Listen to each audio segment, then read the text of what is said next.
El taller, el panel que vamos a estar ahora iniciando se llama No hay cama para tanta gente, complicidad o manos atadas en el discrimen en la asistencia tras desastre. Y es una conversación que yo sé que todas y todos tenemos muy presentes por las noticias que están saliendo todos los días, por esas amenazas constantes de pérdida de servicios, de fondos. Y es bien, para nosotras en Ayuda Legal, pues este es el 7º encuentro y nos hemos dado cuenta que quizás es uno de los más importantes. Todos lo han sido, pero este particularmente, en el que tenemos el gobierno de Donald Trump, que no es la primera vez que está en la presidencia, pero esta sí ha venido, ¿verdad?, más organizado, con unas políticas públicas que no son solamente de descartar o de destruir adelantos, sino políticas institucionalizadas de discrimen. Entonces, la conversación que nos toca ahora, desde aquí, desde Puerto Rico, es ¿qué vamos a hacer? ¿Cómo lo vamos a hacer? Y ustedes, las que somos de aquí de Puerto Rico, sabemos que no hay cama para tanta gente. Puede ser un chiste, pero en realidad parecería que eso es lo que nos está diciendo el Estado o los gobiernos de Puerto Rico. Y ahí obviamente se incluye el gobierno de Puerto Rico, el gobierno nuestro, que se ha aliado a esas políticas. Así que la conversación va a estar con 2 maravillosos invitados e invitadas, y les invito, ¿verdad?, a que reflexionemos desde nuestra experiencia personal, porque aquí todas somos sobrevivientes de desastres, de grandes, chiquitos, pequeños, y sabemos de lo que estamos hablando, pero también requiere de nosotras mucha empatía y también reconocer nuestros privilegios y reconocer dónde estamos, sobre todo porque lo que se está buscando es que hablemos de estrategias comunitarias, que salga de la gente, de las comunidades. Y nosotras en Ayuda Legal decimos que las crisis no afectan a todas las personas por igual. No hay duda que los desastres no afectan a todas las personas por igual.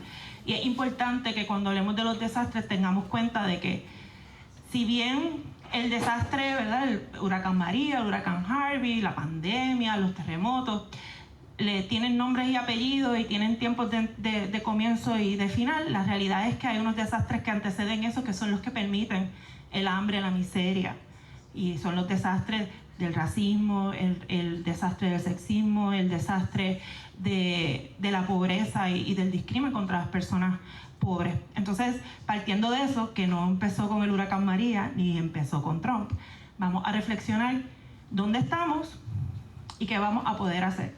Presento con mucho placer a quienes me están acompañando.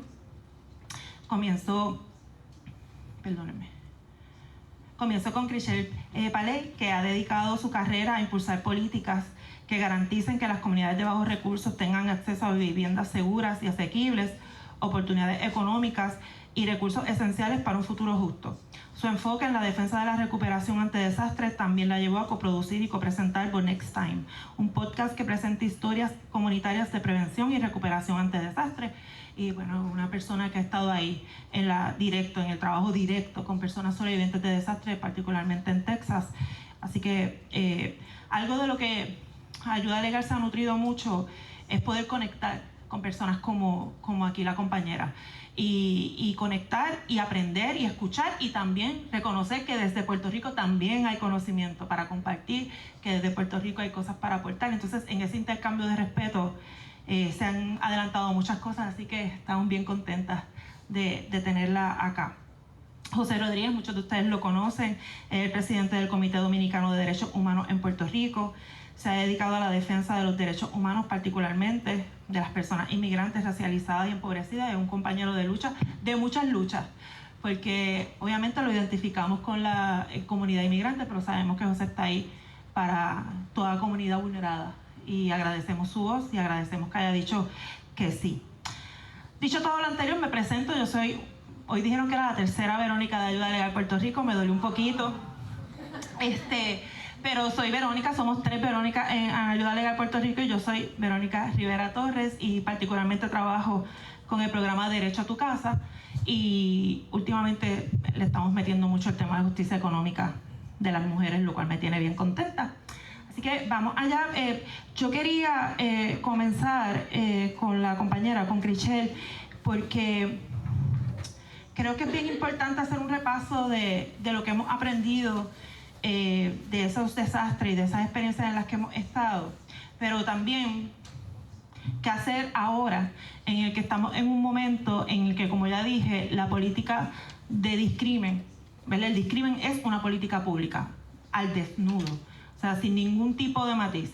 Literalmente tenemos gobiernos que dicen a ciertos sectores no se les van a dar servicios, y eso incluye los servicios ante desastres. Y eso ciertamente es distinto, porque aunque sabíamos que las personas podía ser que no recibieran los servicios precisamente por la inequidad y el discrimen institucional, pero es distinto cuando literalmente se le está dando instrucciones a organizaciones, por ejemplo, a que no den servicios a comunidades tradicionalmente, históricamente vulneradas. Entonces, ¿qué hacer ahí, Michelle? ¿Cómo lo ves? First, greetings, and I want to thank you all for even just having me today. And before diving deeply into it, I just want to kind of give you a sense of who I am and where I come from, because I consider you all, I consider myself to be a disaster sister to you all. I come from Houston, Texas, which is ground zero, oftentimes, for disasters. And so I live in a predominantly an historical Black community. So I've seen these things happen time and time again. And actually, there was a tornado that happened last May that came through Houston and destroyed my home. And so right now, I am still displaced from my home. So I'm living this every day, in addition to just my career and where I have really focused my work. I'm seeing it every day. So one thing I really want to underscore and emphasize is that these policies are not accidental. They are part of a very long history, and it's the history to specifically discriminate against Black and brown people, to eradicate indigenous people, and just really deepen colonial control in Puerto Rico. And these policies have just become more tools, or another tool for erasure. These are not glitches.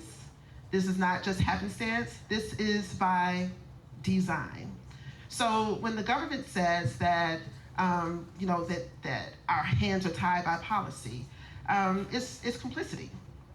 That's what it is. And they are enforcing these rules that are really designed to decide and determine who deserves to survive and who doesn't. It's about who's deserving to them. And so you may say, what does this look like, right? This looks like policies that criminalize people for being poor, for being renters, for being unhoused, for living in informal housing. And they're doing this instead of really centering human dignity. Again, this has become a policy of who deserves to recover. So this also means that survivors, instead of being looked at as survivors, we're looked at as suspects. Not looked at as neighbors, not looked at as community, but in a sense, criminals in waiting to penalize in some way, shape, or form. This looks like the denial of shelter because you don't have ID or formal ID. This looks like disqualified assistance from FEMA. This looks like applications not being available in native languages. It shows up in so many ways. And unfortunately for the general public, they recognize this is just the status quo. This is just what it's like. This is what it is. This is what it will be. Not realizing in many cases that there's a community in place that definitely has power to pull together and shift some of this in some way, shape, or form, or to just show up for a community. But yeah, I guess at the end of it all, erasure is just not about being forgotten, but it's really deliberately being written off. Siguiendo con esa línea y esas palabras tan poderosas que son cosas que resuenan aquí en Puerto Rico y que tenemos claro, ¿verdad?, de las crisis por diseño y cuáles son los objetivos políticos que persiguen esas crisis por diseño. Hay algo que creo que es importante un poco traer a la mesa y tiene que ver, y lo conecto con algo que se hablaba en el primer panel, que era la acción comunitaria, y lo estaba hablando con José, porque hay veces que así como esperamos del Estado que actúe de una forma como si todas, a veces el Estado actúa como si todas fuéramos lo mismo, fuéramos iguales o no tuviéramos, ¿verdad?, vulnerabilidades particulares, pero hay veces que también desde las comunidades parecería que se tienen unas expectativas que no reconocen esas diferencias o esas inequidades que son reales, y parecería que se espera también al líder comunitario perfecto que puede organizar comunidades en medio de situaciones bien límites que trascienden el desastre. Entonces, en ese sentido, estaba teniendo una conversación off the record con José, pero quiero traerla a la mesa desde su experiencia trabajando con una población que hoy por hoy es una población que, de nuevo, está al límite, y la pregunta que nosotras en Ayuda Legal nos hacemos es: estamos trabajando con esta población, ¿verdad?, reivindicando que son parte de nuestra comunidad, que tienen los mismos derechos que tenemos las que no estamos pasando por un proceso, ¿verdad?, de estatus migratorio irregular. Y estamos haciendo ese trabajo, pero ¿qué pasa si llega un desastre? Esa es la pregunta, ¿no? Entonces José quería un poco que conectaras con eso, partiendo de la premisa de que sabemos que es por diseño, o sea, que como bien nos dice la compañera, no es un accidente. Claro, sí, mira, ahora mismo la tragedia que estamos enfrentando, que es un evento no atmosférico, no es un temblor de tierra, es un desastre humanitario creado, como tú bien dices, por diseño. O sea, este gobierno fascista está haciendo una limpieza étnica de hispanos en Estados Unidos y Puerto Rico. La diferencia en Puerto Rico es que aquí todos somos hispanos. En Estados Unidos hay personas, ¿verdad?, blancas, de ojos azules, que con eso nadie interviene, y con la comunidad negra es diferente. Como dice la compañera, ellos deciden quién vive, quién no sobrevive, quién tiene derecho a una ayuda y quién no la tiene. Ella también coincido con ella, que ella habla de que ahora mismo, por ejemplo, las personas en situación de calle, inmigrantes que no tienen estatus regularizado, van a la Fondita de Jesús, donde yo soy parte también, y no tienen derecho a una vivienda porque no tienen un seguro social. Pueden ir allí a bañarse, a vestirse, comer y seguir caminando en la calle, en su situación de calle. Yo quería decir también que quería también abonar un poco a la introducción de la compañera. Nosotros, en nuestro cerca de 30 años de trabajo, nos preparamos para este evento, sin quererlo y sin saberlo. Logramos que se le dé licencia de conducir a las personas sin estatus regularizado, y cerca de 20,000 personas la obtuvieron en el 2014. Es un proyecto que le llevó el Comité Dominicano al gobernador Alejandro García Padilla. También ese mismo año se creó las cuentas de banco, porque los inmigrantes tenían su dinero debajo del colchón, y a veces hasta la policía iba y los asaltaba y se los quitaba, porque sabía que tenían dinero en efectivo en su casa. Y entonces se creó, con Ramón Luis Rivera, un legislador, trabajamos la cuenta de banco. También logramos que se le prohíba, con una orden ejecutiva que le solicitamos a José Caldero, el superintendente, que ahora le llaman comisionado, que le prohíba a la policía fungir como agente de ICE en el 2014. Fíjese si fuimos pitonizos, que nos adelantamos prácticamente a lo que venía. Y la licencia de conducir, vimos cómo lo primero que hizo fue la gobernadora de que le dio esa data a ICE para que los buscara, para que los arrestaran en sus casas. Una persona que lo único que el comité quería era que andaran en su vehículo, que tuvieran su vehículo propio, su licencia de conducir, porque a veces por el profiling, por el perfil racial, los detenían, pero no era para pedirle la licencia. Lo primero que le preguntaban era por dónde usted entró. O sea, era por el profiling, no le pedían la licencia. Entonces, si la excusa era la licencia, logramos que se le diera licencia, que existía solamente en 11 estados y se logró primero que en Nueva York. Pero lamentablemente se usó actualmente para salir a buscarlo como si fuera una Gestapo nazi en sus casas, personas de trabajo, porque la narrativa aquí era primeramente que salían a buscar delincuentes y prófugos. Esa era la narrativa, pero en realidad era una limpieza étnica de personas que hasta teniendo su estatus han sido arrestadas, han arrestado puertorriqueños en Puerto Rico y Estados Unidos. O sea, aquí la persecución es contra los hispanos, lo que yo llamo una limpieza étnica.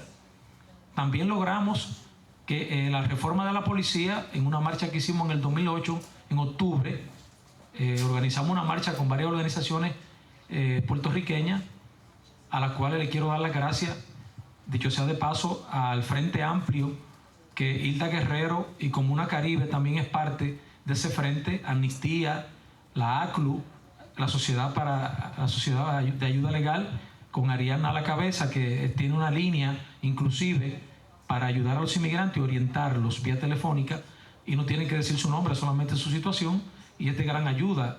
Y yo quiero agradecerle al pueblo de Puerto Rico ese apoyo que lo sentimos en la calle día tras día, cuando caminamos en la calle. Ha sido algo apoteósico la solidaridad, porque el pueblo puertorriqueño es tan discriminado como nosotros. Puerto Rico quiere un Puerto Rico sin puertorriqueños, y todo lo que está pasando es para hacer que nos vayamos de aquí, para crear una gentrificación y blanquear a Puerto Rico, traer norteamericanos, pero blancos de ojos azules, ¿usted me entiende? Para yo diría que una especie de nazismo, para refinar la raza, lo que hacía Trujillo en República Dominicana, que llevaba blancos para refinar la raza. O sea que Puerto Rico es tan discriminado como nosotros, pero esto, los inmigrantes somos un tubo de ensayo, porque hoy vinieron por nosotros, como decía una compañera, pero mañana van a venir por ustedes. O sea, están creando un estado policial, un estado fascista, para crear campos de concentración con nosotros mismos en nuestros países y sacarnos y hacer que nos vayamos de aquí. O sea que Puerto Rico y los inmigrantes, prácticamente ahora mismo con los fondos federales, vemos cómo el colonialismo viene pisoteando este país, con el cual yo me identifico y por el cual lucho, como usted decía, compañera, porque nosotros no solamente luchamos por los inmigrantes, hemos luchado por el matrimonio igualitario, con Pedro Julio Serrano, con el Colegio de Abogados por el derecho a la fianza. O sea, hemos luchado por este país. Yo me entrevistaban estos días y yo decía que yo soy un activista empresario. Y me dice el periodista, ¿pero por qué? Porque la reforma cuesta 20 millones y van 10 años, cuesta 200 millones. ¿Cuántos sacaron la licencia? 20,000 personas. Imagínense el dinero que entró ahí al fisco. Las cuentas de banco, ¿cuántos millones han depositado la gente? Pero lo que recibimos es persecución ahora mismo. Que nos acorralen, que nos persigan. Inclusive la ciudadanía, a nuestros niños se la quieren quitar. Nos la quieren quitar a nosotros, la residencia y la ciudadanía también. O sea, esto es un estado fascista totalitario el que estamos viviendo. El reto que tenemos, y escuchando obviamente lo que está ocurriendo ahora mismo con ICE y la comunidad inmigrante, pues lo tenemos muy presente y día a día, ¿verdad? Y aquí estuvimos, vamos a ir a esa actividad y vamos a seguir haciendo lo que toca. Pero hay algo que adicional en esta época con el tema del desmantelamiento de FEMA, el tema en que incluso hay fondos que ya estaban asignados que están en peligro, y el miedo que puede tener la comunidad inmigrante de salir a la calle a protegerse. Y un poco por eso era que hablaba de que cuando hablamos de que las comunidades nos podemos salvar, de que no tenemos que contar con el gobierno, etcétera. Y una compañera decía, eso no quiere decir que debemos dejar de exigir, porque la realidad es que incluso la propia comunidad puede que no pueda salir a la calle como ahora mismo está pasando, por miedo a que, ¿verdad?, arranquen a madres de sus hijos, etcétera, etcétera, y están escondidos, no pueden trabajar. Entonces, la pregunta es qué vamos a hacer, ¿verdad? ¿Cómo vamos a estar para esas comunidades que quizás María tenía unas herramientas de resiliencia y unas herramientas de recuperación comunitarias que ahora son imposibles de desarrollar por el miedo a que en medio del desastre ocurra enredada o se dé información que las ponga más en riesgo? Entonces, en estos días Se hablaba en la prensa sobre el tema de que creo que era el Departamento de Salud decía que por error había dejado la frase LGBT y que lo iba a cambiar por comunidades vulneradas para poder seguir dando X servicios. Y yo le decía a las compañeras que eso pasa también con las organizaciones sin fines de lucro que dan servicios, ¿verdad? Que se sienten presionadas y algunas de ellas sí están cambiando los nombres de las cosas pensando que con eso van a poder continuar dando servicios. Y eso es un debate serio. Pero en el caso de las personas inmigrantes, literalmente se están recibiendo cartas de que no se le puede dar servicio. Entonces nos toca a nosotras, cuando nos decimos, bueno, pues no va a ser el gobierno, pues va a ser la comunidad. ¿Qué estrategias puede tener la comunidad? ¿Hasta qué punto estamos dispuestas, ¿verdad?, a defender lo correcto? Porque no hay duda que es defender lo correcto. Entonces te veo asintiendo, así que quiero escuchar un poquito de tu experiencia ante una situación tan extrema como esa.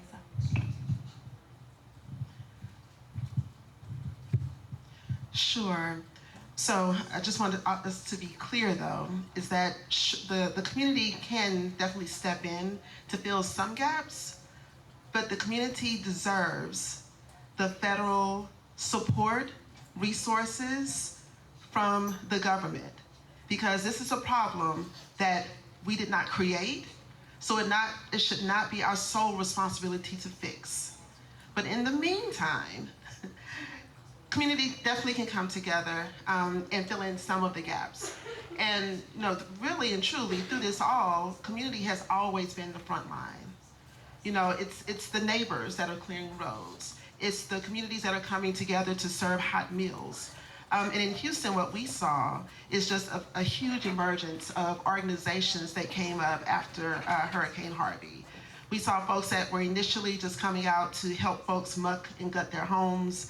And then while doing that, talking to neighbors and community members, recognizing that this wasn't the first, the second, nor the third, but because oftentimes these different rain events or these different weather events happen, but they don't necessarily gain the national traction and attention, especially from those communities that weren't really harmed.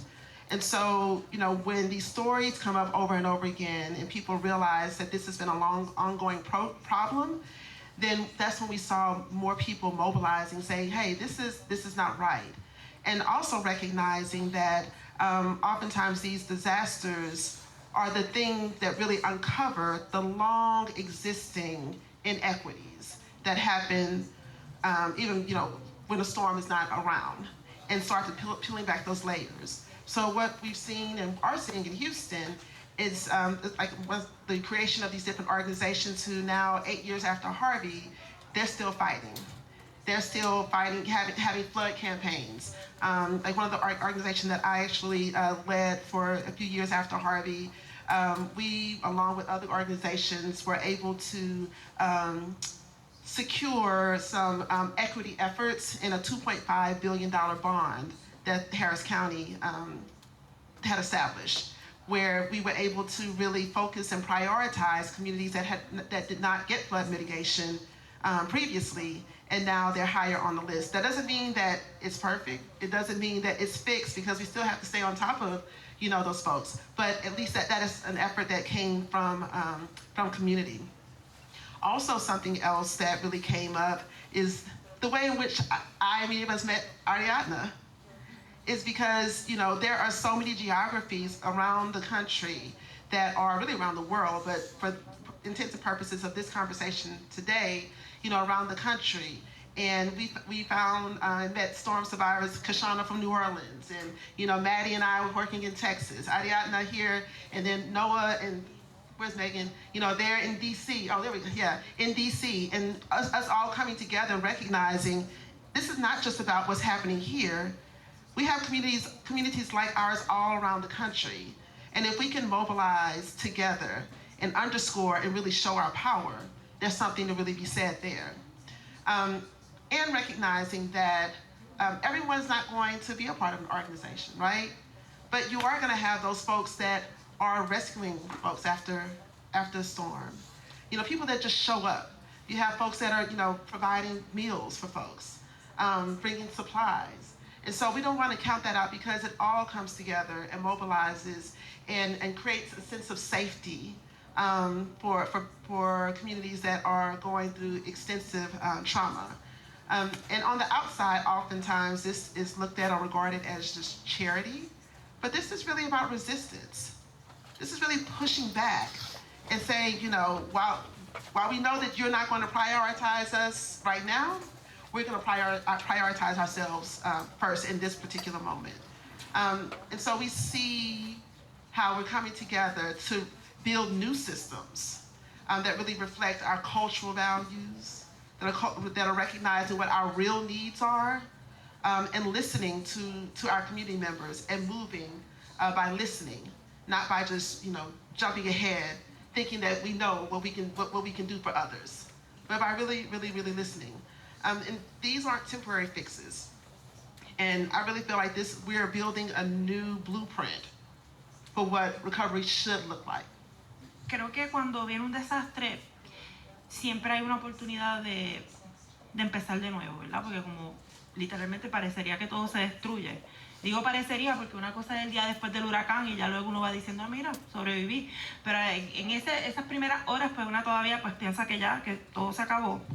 Y sí creo que es una buena oportunidad de crear nuevos sistemas. De hecho, cuando la pandemia, ¿cuántos no nos reuníamos por Zoom para soñar con otros mundos? Porque estábamos encerrados y decíamos, no, cuando salgamos de aquí no vamos a trabajar igual que como trabajábamos antes.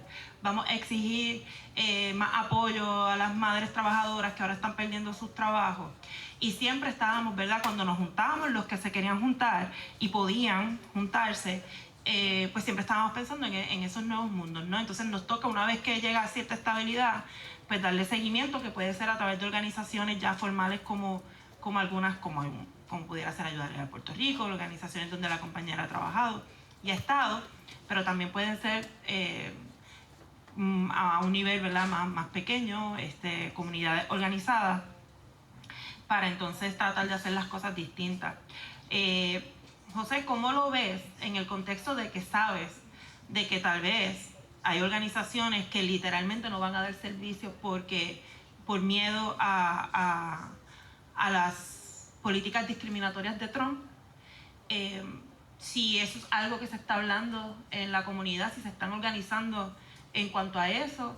Quisiera saber si es algo que dentro de los planes de resistencia se está hablando de cómo no solamente darle la vuelta a las políticas discriminatorias de Trump, sino que vamos a hacer con los compañeros y compañeras que dicen, yo puedo llegar hasta aquí por temor. Y independientemente de lo que podamos pensar de eso, la realidad es que es una pregunta política que tenemos que contestar y que me parece que está un poquito tarde para tener esa conversación, y quería escuchar tu opinión sobre eso en particular. Sí, mira, mientras para algunos sobrevivir, resistir y permanecer es una lucha constante, actualmente para los inmigrantes la mayor lucha es regularizar su estatus. Sin estatus no pueden transitar libremente en la calle. Sin estatus no pueden emprender cualquier empresa, la que sea, agrícola, comunitaria, una cooperativa. O sea, mientras para el que es ciudadano le es fácil ir a solicitar una ayuda a cualquier sitio, para ese inmigrante sin estatus regularizado sabe que es negativa la respuesta. Yo escribí aquí que la regularización, la regulación justa para los inmigrantes puede no ser justa ahora mismo. La recuperación no va a ser justa porque primeramente no tiene estatus, no existe para el sistema. Y ahora mismo FEMA, si va a FEMA, si se le ocurre ir a FEMA, se está encerrando él mismo en una celda, porque FEMA ahora es parte del sistema de ICE. O sea, fíjese qué cerco nos tienen. Bueno, le voy a dar una primicia. Me acaban de llamar del embalse San José que una joven dominicana sin estatus regularizado fue a inscribir su niño a un gestar de 3 años y le dijeron que no se lo iban a inscribir porque ya no tiene su estatus regularizado. Eso pasó ahora, mientras estuve aquí. Que de aquí voy a salir para allá. Porque como decían los compañeros, como decía Ariadna, es difícil para cualquier persona ir a los medios y visibilizar un problema. Los medios son una forma de lucha. Ese compañero que fue premiado por visibilizar lo que le pasaba a los ancianos con las ayudas de FEMA, que murieron 12 de ellos esperando la ayuda, no se resolvió hasta que no se visibilizó a través de los medios. El Comité Dominicano, a través de más de 20 años de lucha, ha usado los medios como una forma de lucha, valga la redundancia. El día de la prensa yo me puse a felicitar a algunos periodistas de forma directa a través de la vía telefónica, y cuando vine a ver felicité a 83 periodistas que tengo en mi teléfono, y yo dije wow, esto es algo insólito, y tenemos que usar los medios, como también decía Ariadna, para visibilizar los problemas, porque antes de tú llegar al tribunal, yo he resuelto casos con los medios, en el pasillo con los fiscales he resuelto casos, y no se han visto y se han resuelto, y le han dicho al juez, ya resolvimos con la parte, porque la prensa se hizo eco del problema. Esa joven ahora mismo no pudo llevar a su niño, no se lo inscribieron. Esas son de las situaciones que tenemos ahora mismo, que es un proyecto para los inmigrantes. El que tiene su estatus no tiene problema con eso, puede ir a cualquier sitio a pedir una ayuda, pero el que no tiene su estatus regularizado, ahora mismo su mayor proyecto de vida es ese, porque ni siquiera ahora mismo pues se pueden ir voluntariamente. ¿Usted sabía eso? Ya no se pueden ir. Si van al aeropuerto lo arrestan de forma voluntaria.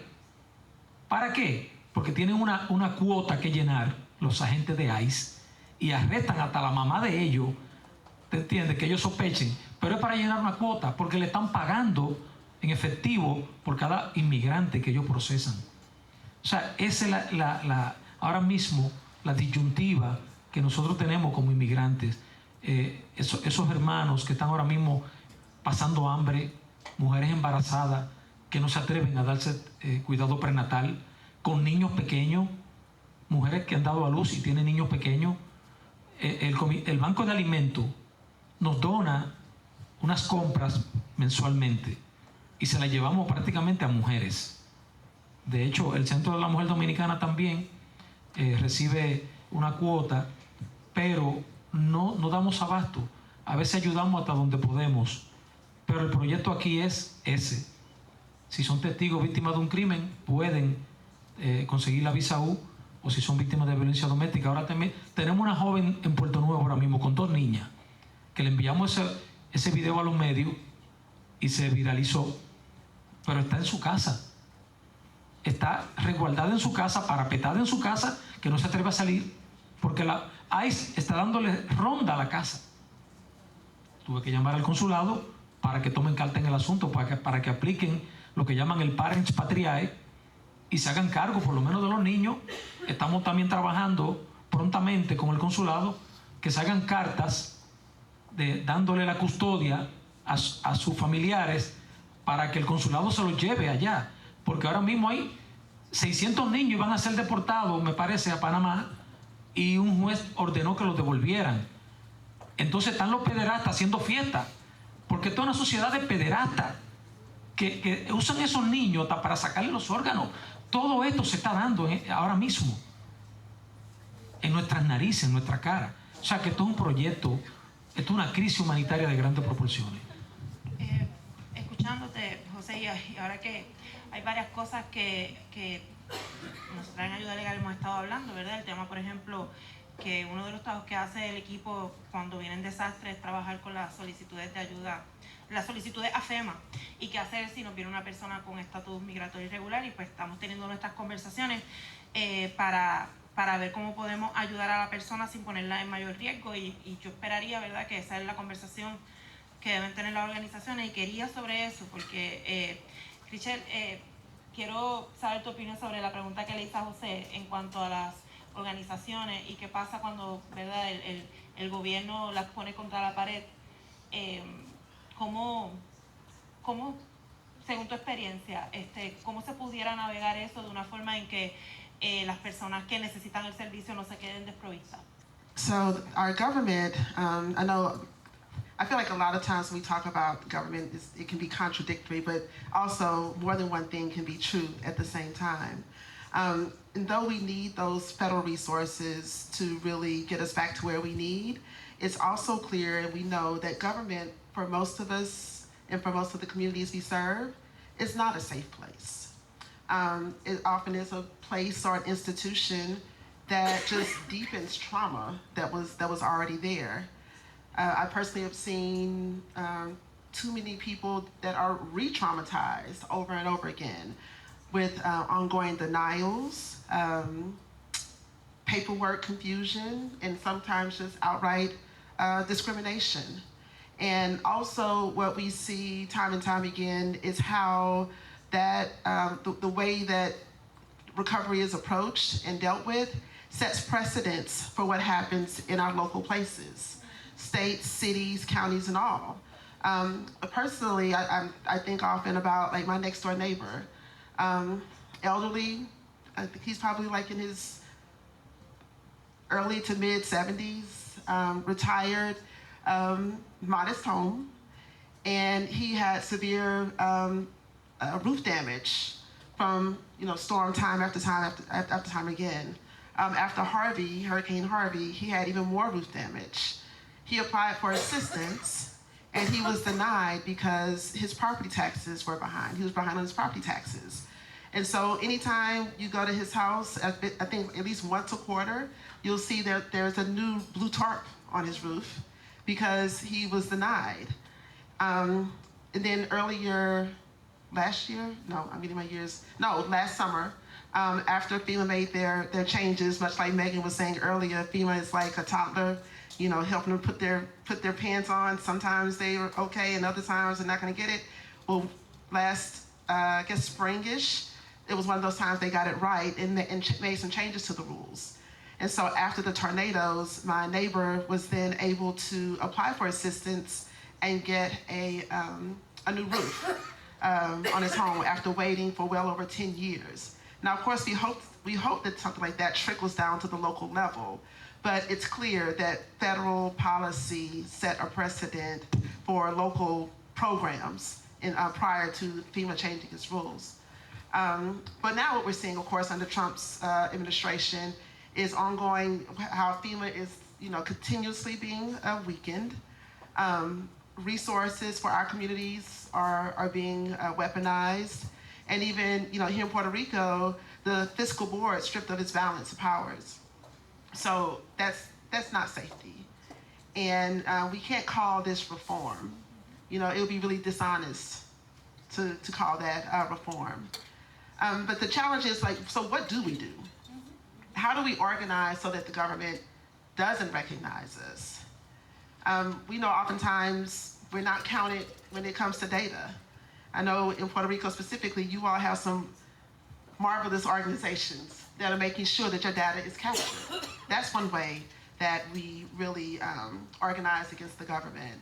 We speak up for ourselves in City Hall, at public hearings, go on record. One of the things I used to always tell my community leaders is, if you don't go on record, then it didn't happen. So make sure that you're going on record anytime you have the opportunity. Like I mentioned earlier, we link up with other communities and other geographies that are dealing with the same thing, because there is power in numbers. We build solutions for ourselves. I know in Harris County, there's some projects ongoing trying to build solar farms in various areas so that when power goes out, because like you all, I know in New Orleans as well, we are really encountering, power is becoming like the loss of power is becoming its own disaster on its own. It's like a secondary disaster after the storm hits. And we really expose the injustice through media, through storytelling, through my podcast, but next time. We do direct advocacy.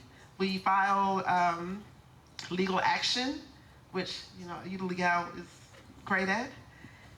But there are so many other things that we can do when government doesn't really show up for us, because we know that government is not a safe place, but we have to find those alternatives. Yeah. Esta mañana se hablaba ante la pregunta de que ante la diversidad, cómo juntarnos, organizaciones, personas.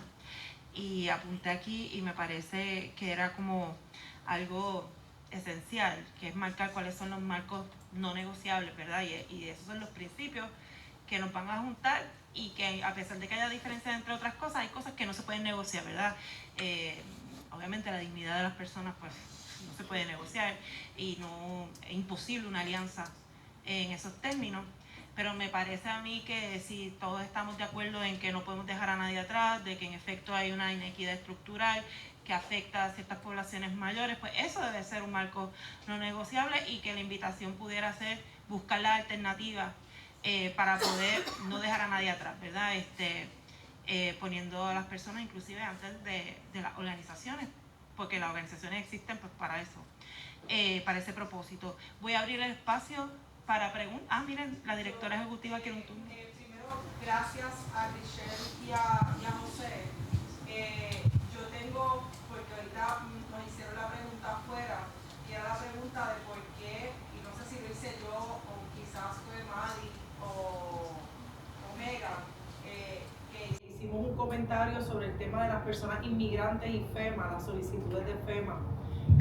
Nosotras hemos estado, y yo sé que quizás hay diferentes maneras de verlo entre las personas que trabajamos con desastres de la parte más legal, pero hay una pregunta muy grande y muy concreta de qué pasa y que ejemplifica todo lo que hemos estado hablando aquí. Si a Puerto Rico lo azota un desastre mañana, un terremoto, un huracán, las personas inmigrantes pueden solicitar asistencia de FEMA. Antes, estoy hablando pre-Trump, donde ya existían las redadas, ya existían las políticas xenofóbicas, ya existía la frontera, ya existía ICE, las deportaciones. Ya FEMA siempre ha sido parte de Homeland Security. Decíamos, la gente inmigrante tiene derecho, algunas personas inmigrantes, ¿verdad? Hay unas categorías, unas circunstancias, y deben venir y llenar las solicitudes porque, y decíamos, y ahorita las compañeras van a hablar de eso, es un tipo de reparación. Nosotras nos lo deben, se los deben a ellos, es un asunto humanitario. Ahora mismo la postura de Ariadna, pero de Ayuda Legal Puerto Rico, es que nosotras, no le vamos a decir a ninguna persona inmigrante ante un desastre, ven y llena una solicitud de FEMA. Porque lo que antes decíamos, usualmente la práctica es que nadie va a compartir tu información. Hoy yo no tengo ninguna razón para dudar que esa información se va a poner en bandeja de plata. Igual que en Puerto Rico, para contexto de nuestras compañeras visitantes, se entregaron los datos de las personas inmigrantes con licencia, se entregaron los datos de las personas víctimas de testigos antes de que se solicitaran. ¿Sabe? Nosotros estamos en una carrera arrodillados y estamos ganando. O sea, en la carrera del arrodillado estamos ganando, estamos venciendo, ¿verdad? Y un poco tiene que ver con la colonia, con comprar favores en la colonia. Y esas personas inmigrantes no pueden ir a un centro de FEMA, no pueden ir a un centro de desastre. Yo no sé cómo van a buscar una bolsa de compra, pero eso nos trae una pregunta, que es entonces, ¿qué hacemos con esa gente inmigrante que no va a tener acceso a comida? Que el banco de alimentos, ¿qué vamos a hacer con ese cerco? Y no sé, Richelle, José, ¿cómo ustedes se lo han planteado? Porque la gente a la misma vez va a tener hambre, y tiene hambre, ¿verdad? Pero en un contexto de desastre donde lo que va a haber es poco, va a haber menos todavía. Y creo que eso es importante, sobre todo porque nuestro país, Puerto Rico, se militarizó cuando vino FEMA después de María. Y no sé si ustedes recuerdan, pero era el Army el que estaba en las puertas de los centros de recuperación de desastres. El Army hablando en inglés. O sea, y creo que eso es importante, ¿verdad? En el contexto de todo lo que está pasando. Y segundo, yo voy a hacer la pregunta más puntual que tú, y quizás con menos buena fe que tú. ¿Dónde ponemos las organizaciones que hoy digan, vamos a eliminar el lenguaje de inmigrante, vamos a no mencionar la comunidad trans, vamos a no mencionar mujeres inmigrantes, porque el mayor bien es seguir existiendo y dando servicio?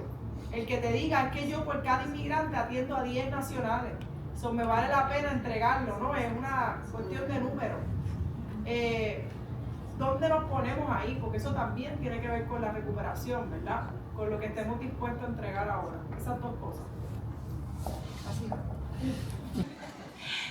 Bueno, por algo tú eres la directora ejecutiva y puedes hacer esas preguntas así. ¿Quién quiere contestar? Que es bien puntual.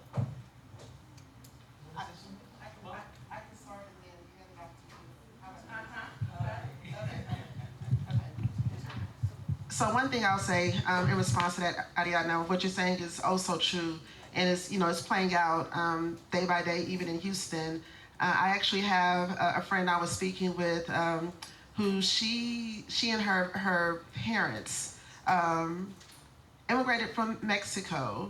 They're now citizens. However, the community that they live in, there are several it's a mixed status community. And so what we're already starting to see is these communities caring for themselves despite a disaster happening or not. And unfortunately, the way in which they live life has been disrupted extensively. She shared with me how many times, like on the weekends, her parents and family members would go to the cantina and hang out and all that. That's pretty much come to a stop. So now instead, most people are gathering at homes, caring for each other, not going to restaurants because they know that the community is under attack. But I do, personally just worry, with this huge attack that is on this community, what ultimately is going to happen when migrants are detained and taken. What about the food and produce? Like what's ultimately going to happen? But just in the right now, I can say that I know that communities are already starting to care for each other, because that's what real community does. Sí, mira, ya tuvimos un ensayo después de María. Recurrimos, como dije anteriormente, al Banco de Alimentos y abrimos una cuenta. Creamos un banco individual nosotros mismos de alimentos, de donaciones, y la fila era enorme de vehículos. Claro, lo hicimos público primero y la gente llegaba allí a llevar ayudas en comida, otro en efectivo. El Banco de Alimentos nos donó varios contenedores enormes que los posteamos en Barrio Obrero, en el Sagrado Corazón, en la parada del tren, y de ahí le enviábamos por ejemplo, a Villa del Sol, en Toabaja, en Canóvanas, en Villa Hugo, llamamos a los compañeros de cada sitio, de Caguas, en Sabarona, y venían y ellos en camionetas se llevaban la cantidad para cada persona que ellos tuvieran. Y esto surgió a raíz de que yo estaba en mi casa y yo decía, caramba, ¿qué voy a hacer? Estamos aquí ahora mismo en cuarentena. Yo no me vacuné ni me voy a vacunar nunca. Y insto a que nadie lo haga. Y yo dije, no voy para ningún sitio que me pidan la vacuna. El gobernador se le ocurrió invitarme a una actividad y yo le dije que no iba a ir porque no tenía la vacuna. Y me dijo, por lo menos tráeme la negativa. E hicimos un ensayo ahí de lo que de esta nueva pandemia que tenemos, que es la persecución de Donald Trump hacia los inmigrantes, y seguimos dando la ayuda, claro, de forma más discreta, porque ellos han dicho también que van a perseguir a quien ayude a un inmigrante. O sea, ellos están amenazando, es para que tú lo dejes morir y tú no hagas nada y te llenes de temor. Yo no le tengo temor a ninguna de sus políticas ni a ninguno de ellos, porque yo no soy presa, yo soy cazador. A mí nadie me va a cazar. Yo no soy presa. Y para cazarme me tienen que matar, y se lo digo públicamente. Y se lo he dicho en otros medios. Prefiero estar muerto a ser un esclavo o un preso de ellos. ¿Usted me entiende? Pero yo voy a seguir luchando, voy a seguir ayudando a mi comunidad. Lo hacemos de forma discreta. Tenemos compañeras como Nilka, que está en Barrio Obrero, que cocina. Allí van a buscar raciones de comida. Personas me han llamado que tienen raciones hechas para donarlas. Se las llevamos a las personas, a veces a su casa, porque no quieren salir. O sea que seguimos haciendo la labor y la vamos a seguir haciendo, pero necesitamos también el apoyo, y lo tenemos, de 50 organizaciones, de un frente que hemos conformado, que está, como dije, Ayuda Legal, la ACLU, Amnistía, Comuna Caribe, la compañera Hilda Guerrero y otras compañeras militantes, otras compañeras que están aquí también presentes.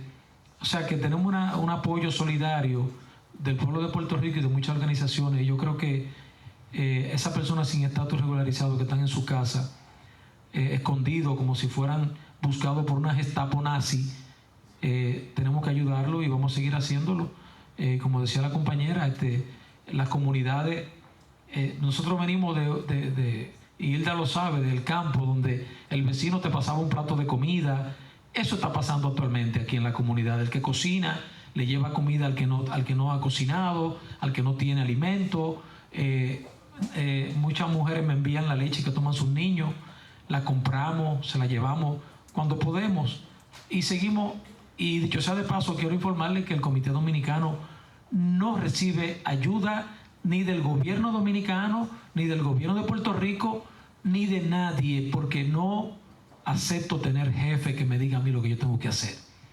Por eso mis declaraciones no tengo censura previa, se las digo como es. Y después salgo a correr por la mañana, a las 5 de la mañana, como que aquí no pasó nada, porque el miedo es lo que están usando contra nosotros, porque el miedo paraliza.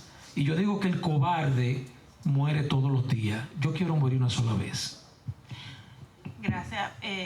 Quería, antes de darle la palabra a Hilda, decirle que he escuchado mucho lo del Banco de Alimentos y saben que esta mañana Ariadna les comentaba que tuvimos una reunión con la persona a cargo del negociado de emergencia y nos habló de eso, del Banco de Alimentos.